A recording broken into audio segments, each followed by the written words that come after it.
Hello guys, हम लोग देख रहे थे डे 3 और आज हमारा डे 4 है। तो गाइस, हमारे सेशन आपको कैसे लग रहे हैं? इस वीडियो को लाइक करें एंड सब्सक्राइब करें। आपका अपना यूट्यूब चैनल रीजनिंग भानु। और गाइस, मैं विधि शर्मा आप सभी का स्वागत करती हूँ आपके अपने यूट्यूब चैनल पे, जिसका नाम है रीजनिंग भानु। ठीक है। और गाइस, हम लोग देख रहे हैं Delhi police previous year question paper. आज इसका डे 4 है और जीके क्वेश्चन हम लोग कर रहे थे। सो चलते हैं हम अपने फर्स्ट क्वेश्चन पे। तो गाइस, इसका फर्स्ट क्वेश्चन है, तो गाइस इसका जो राइट आंसर है उसका है अवरक्त। ठीक है। सूर्य की किरणें अवरक्त किरणों के कारण सौर कुकर गर्म होता है। ठीक है। तो हमारा अगला क्वेश्चन है, प्रिज्म के माध्यम से पारित होने पर कौन से रंग का प्रकाश अधिगम विचलन दिखाता है? प्रिज्म के माध्यम से पारित होने पर कौन सी रंग का प्रकाश अधिगम विचलन दिखाता है? ऑप्शन ए है बैगनी, ऑप्शन बी है लाल, ऑप्शन सी है हरा और फोर्थ ऑप्शन है हमारा पीला। तो गाइस, जिसको भी इसका राइट आंसर पता है फटाफट कमेंट करें। तो गाइस, इसका राइट जो आंसर होगा वो होगा बैगनी, क्योंकि अल्ट्रावायलेट्स किरणें होती है। इंग्लिश में से अल्ट्रावायलेट कहते हैं और हिंदी में से पराबैंगनी किरणों के नाम से जाना जाता है। ठीक है। तो चलते हैं हम अपने अगले क्वेश्चन पे। तो गाइस, हमारा अगला क्वेश्चन है, किस प्रकाशिक ऑप्टिकल घटना के कारण ग्रहण होते हैं? किस प्रकाशिक ऑप्टिकल घटना के कारण ग्रहण होते हैं? पहला होता है अपवर्तन, दूसरा होता है प्रतिबिंब, तीसरा होता है विवर्तन और चौथा होता है कोई भी सही नहीं है। तो गाइस, फटाफट कमेंट करें।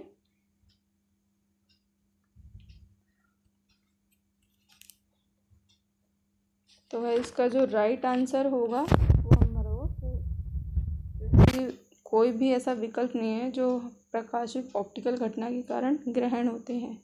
इसका आंसर है बिंब, मतलब कि जब सूर्य और प्रकाश आपस में इंटरचेंज होते हैं, मतलब एक दूसरे के पीछे, तब हमारा ग्रहण होता है।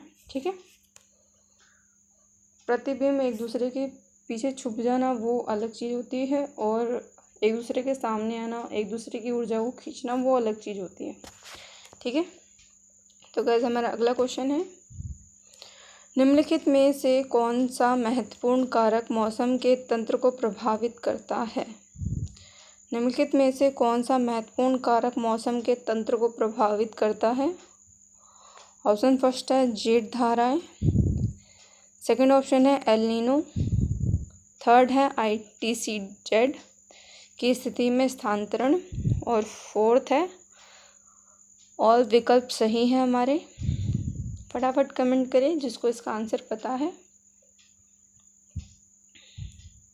और गाइस, हमारे चैनल को लाइक करना एंड सब्सक्राइब करना ना भूलें। तो गाइस, इसका जो राइट आंसर होगा आपका वो होगा ऑप्शन डी, जेट धाराएं हमारे मौसम को प्रभावित करती है, एल नीनो हमारी मौसम को प्रभावित करती है, ITCZ की स्थिति में स्थानांतरण को हमारी प्रभावित करती है।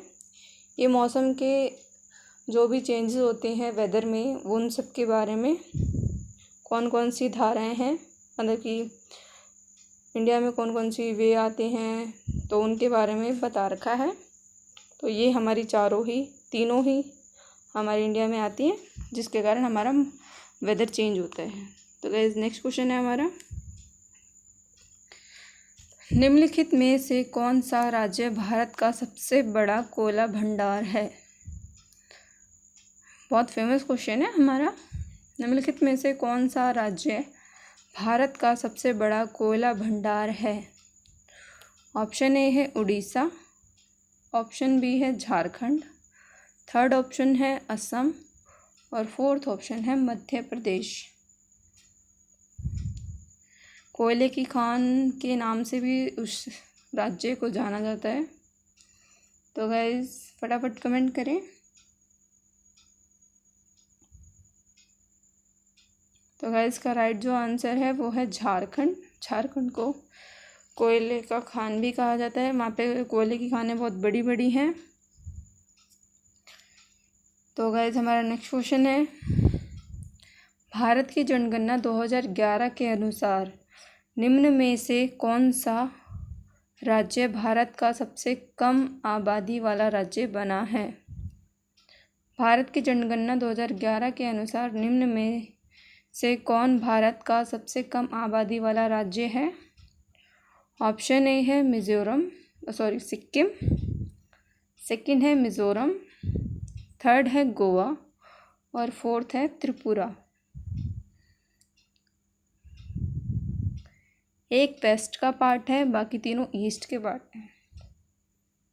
तो गाइस फटाफट कमेंट करें। और ये 2017 का पेपर है दिल्ली पुलिस का।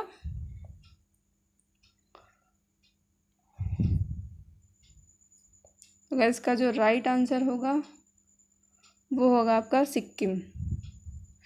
सिक्किम में इंडिया के मुकाबले हर राज्य के अकॉर्डिंग सबसे कम जनसंख्या है सिक्किम में, और कम आबादी वाला राज्य भी घोषित किया जा चुका है 2011 में। नेक्स्ट क्वेश्चन है हमारा, कौन सा राज्य मूक घाटी के उष्णकटिबंधित वन के लिए प्रसिद्ध है?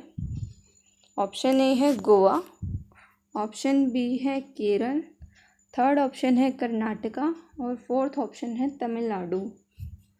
फटाफट कमेंट करें, कौन सा राज्य मूक घाटी के उष्णकटिबंधीय वन के लिए प्रसिद्ध है?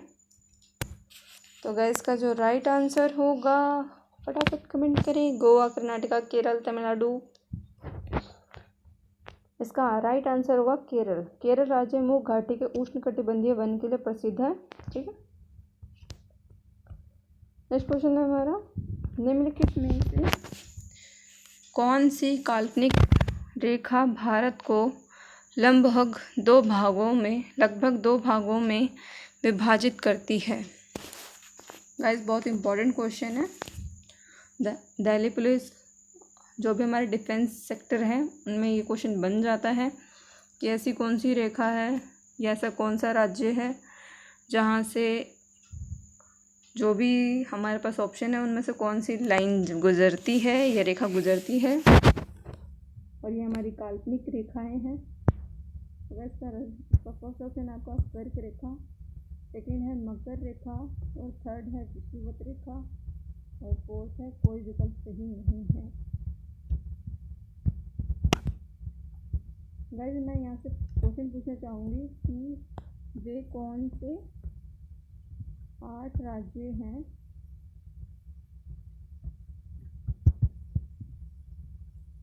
जिनमें से जिसका आंसर होगा वो रेखा गुजरती है। वे कौन से 8 राज्य हैं जिनमें से कर्क रेखा, इसका जो राइट आंसर है वो है कर्क रेखा गुजरती है। वो आप हमें कमेंट बॉक्स में कमेंट करेंगे। अपना क्वेश्चन दोबारा बोल देती हूँ, वे कौन से 8 राज्य हैं जिनमें से कर्क रेखा होकर गुजरती है? फटाफट कमेंट करिएगा जिनको भी इसका आंसर पता है। 8 स्टेट्स हैं, ठीक है, 8 राज्यों से होकर गुजरती है हमारी कर्क रेखा। अगला क्वेश्चन है हमारा, नागर शैली का दशावतार मंदिर किस स्थान पर स्थित है? नागर शैली का दशावतार मंदिर किस स्थान पर स्थित है? इसका ऑप्शन है ए बद्री, बी ऑप्शन है गोरखपुर, थर्ड ऑप्शन है देवगत और फोर्थ है ललितपुर। फटाफट कमेंट करें जिनको भी इसका राइट आंसर पता है। नागरशैलों का दशावतार मंदिर किस स्थान पर स्थित है? तो इसका जो राइट आंसर है वो है देवगढ़। अब ठीक है, चलिए चलते हैं अपने अगले क्वेश्चन पे। नालंदा महाविहार की स्थापना किसने की? नालंदा महाविहार की स्थापना किसने की? ऑप्शन ए है कुमारगुप्त, ऑप्शन बी है देवगुप्त, ऑप्शन सी है स्कंदगुप्त और ऑप्शन डी है वेदगुप्त। चार ऑप्शन में से कौन सा करेक्ट है, फटाफट बताएं। और नालंदा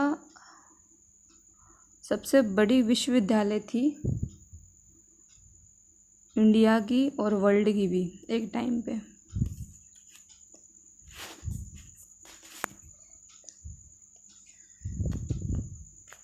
तो गाइस इसका जो राइट आंसर है वो है कुमारगुप्त। नालंदा विश्वविद्यालय के नाम से अब यहाँ पे कॉलेज खुल चुके हैं बिहार में। तो गाइस हमारा अगला क्वेश्चन है, किसकी अनुमति से अंग्रेज़ों ने सूरत में अपना पहला कारखाना या फैक्ट्री स्थापित किया? किसकी अनुमति से अंग्रेज़ों ने सूरत में अपना पहला कारखाना स्थापित किया? इसका ऑप्शन फर्स्ट है जहांगीर, सेकंड ऑप्शन है अकबर, थर्ड ऑप्शन है शाहजहां और फोर्थ ऑप्शन है औरंगज़ेब।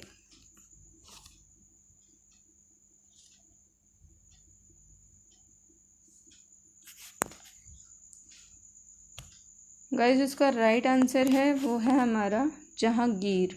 ठीक है, जहांगीर ने अनुमति दी थी अंग्रेज़ों को कि वह सूरत में अपनी फैक्ट्री खोल सकते हैं। सूरत में कपड़ों की मिल से स्टार्ट हुआ था। ठीक है, और इंडिया में पहली कंपनी स्थापित हुई थी। ठीक है, नेक्स्ट क्वेश्चन है हमारा, सिंधु सभ्यता का सबसे बड़ा भारतीय स्थल कौन सा था? सिंधु सभ्यता का सबसे बड़ा भारतीय स्थल कौन सा था? ऑप्शन ए है लोथल, सेकंड है राखीगढ़, थर्ड है धोलावीरा, चौथा है चुहुंद्रो।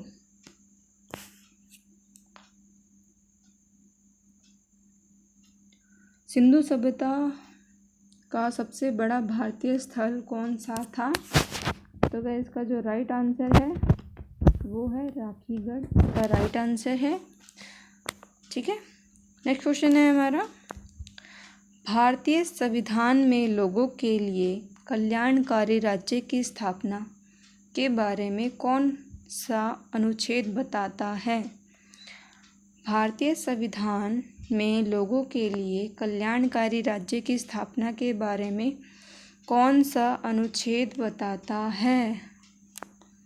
ऑप्शन ए है 99 आर्टिकल, ऑप्शन बी है 39 article, option C 59 article, option D 69 article.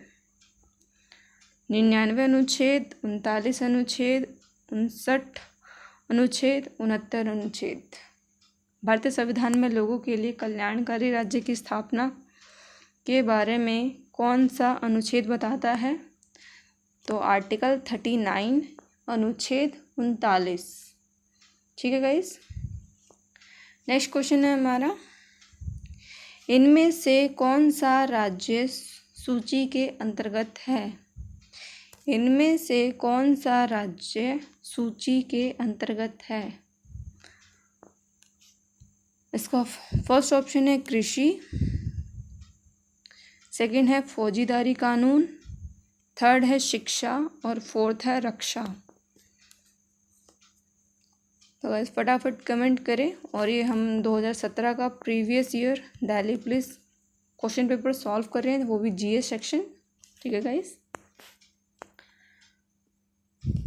तो गाइस इसका जो राइट आंसर है वो है कृषि। कृषि राज्य सूची के अंतर्गत आता है। ठीक है, नेक्स्ट क्वेश्चन है हमारा, स्थानीय स्वशासन के जनक के रूप में कौन जाना जाता है? स्थानीय स्वशासन के जनक के रूप में कौन जाना जाता है? ऑप्शन ए है Lord Dalhousie, option B Bal Gangadhar Tilak, option C lord Ripon, option D कोई विकल्प सही नहीं है। स्थानीय स्वशासन के जनक के रूप में कौन जाना जाता है? फटाफट कमेंट करें।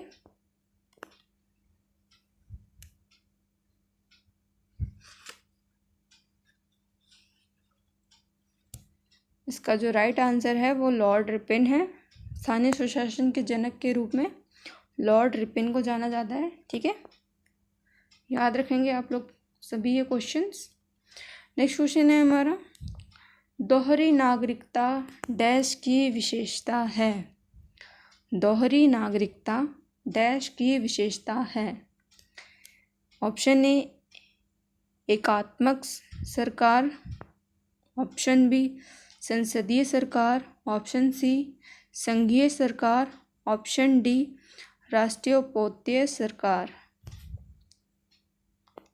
फटाफट आंसर करिए।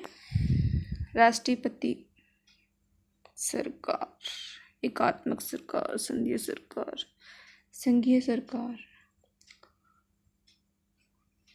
तो गाइस इसका जो राइट आंसर होगा दोहरी नागरिकता संघीय सरकार की विशेषता है। संघीय सरकार की विशेषता है दोहरी नागरिकता। और गाइस यहाँ पे एक क्वेश्चन पूछना चाहूँगी, भारत में किस प्रकार की नागरिकता है? दोहरी या एकल नागरिकता? मैं अपना क्वेश्चन दोबारा दोहराती हूँ, भारत में किस प्रकार की नागरिकता दी जाती है? दोहरी नागरिकता या एकल नागरिकता? तो गाइस हमारा अगला क्वेश्चन है, प्रश्न, भारत में किस पंचवर्षीय योजना में सामाजिक न्याय और भागीदारी के साथ साथ विकास पर जोर दिया है?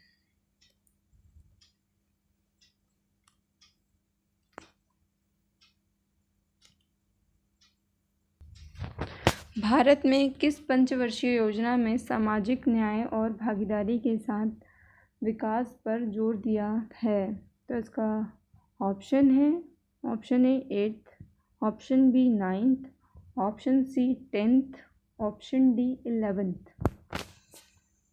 भारत में किस पंचवर्षीय योजना में सामाजिक न्याय और भागीदारी के साथ विकास पर जोर दिया है? गाइस ये आपका होमवर्क है,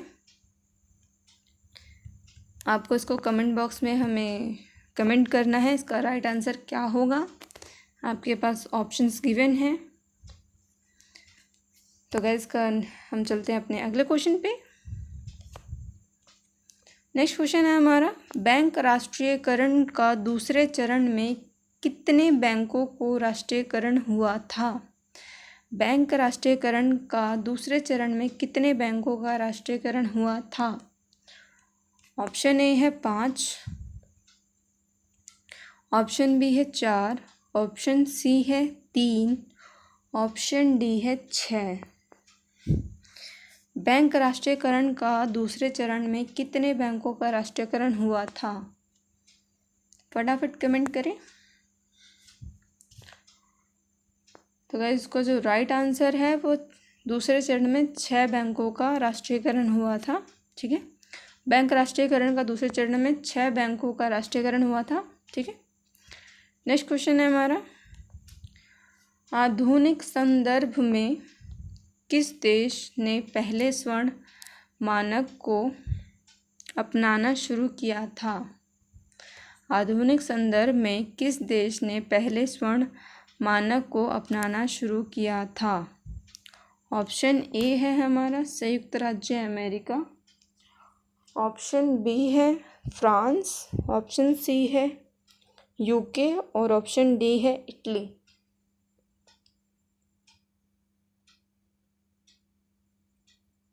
फटाफट कमेंट करें।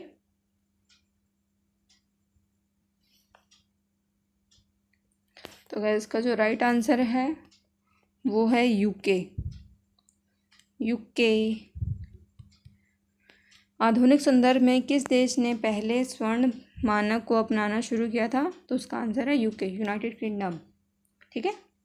नेक्स्ट क्वेश्चन है हमारा, इनमें से कौन सी नकदी फसल नहीं है? ध्यान से सुनिएगा, इनमें से कौन सी नकदी फसल नहीं है? ऑप्शन ए है कपास, ऑप्शन बी है जूट, ऑप्शन सी है गेहूं, ऑप्शन डी है गन्ना।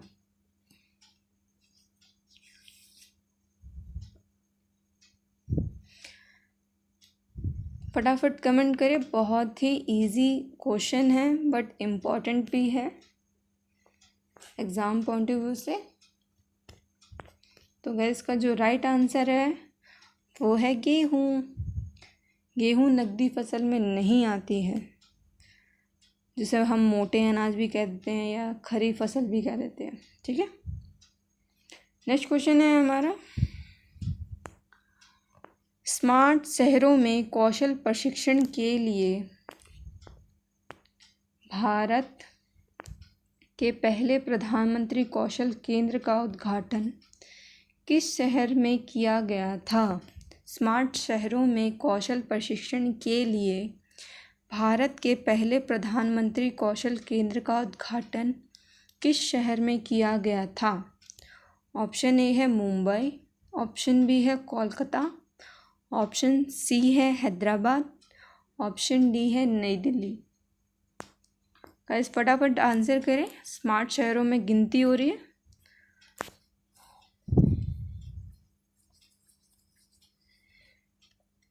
तो गाइस इसका जो राइट आंसर है वो है आपका new Delhi, capital of India.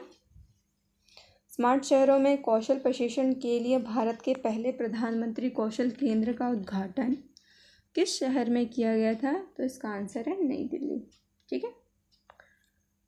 Next question है हमारा, सितंबर 2017 में संयुक्त राज्य अमेरिका के राष्ट्रपति ने 8 देशों पर एक नई यात्रा प्रतिबद्ध जारी किया है।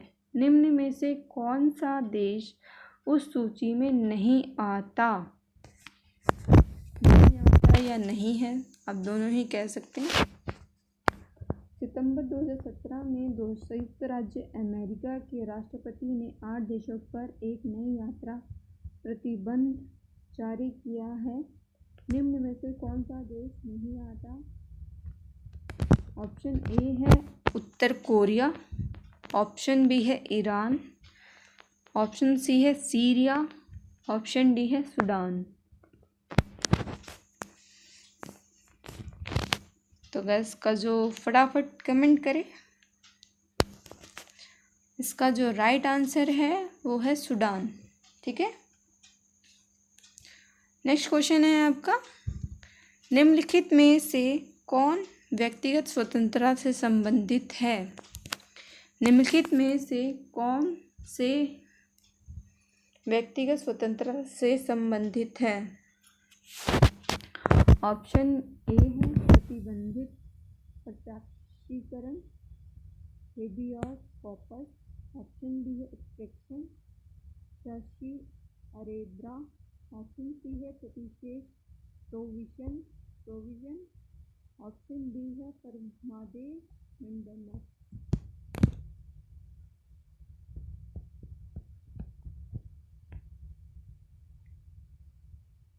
फटाफट कमेंट करें, इसका राइट आंसर क्या होगा? Option A, option B, option C या डी। का जो करेक्ट आंसर है वो ऑप्शन ए है, बंदी प्रत्याक्षीकरण, हेबियस कॉर्पस व्यक्तिगत स्वतंत्रता से संबंधित है। स्वतंत्र रहना व्यक्तिगत का अधिकार है, इंडिया में दिया जाता है। नेक्स्ट क्वेश्चन है हमारा, इंग्लिश साप्ताहिक न्यू इंडिया किसने शुरू किया था?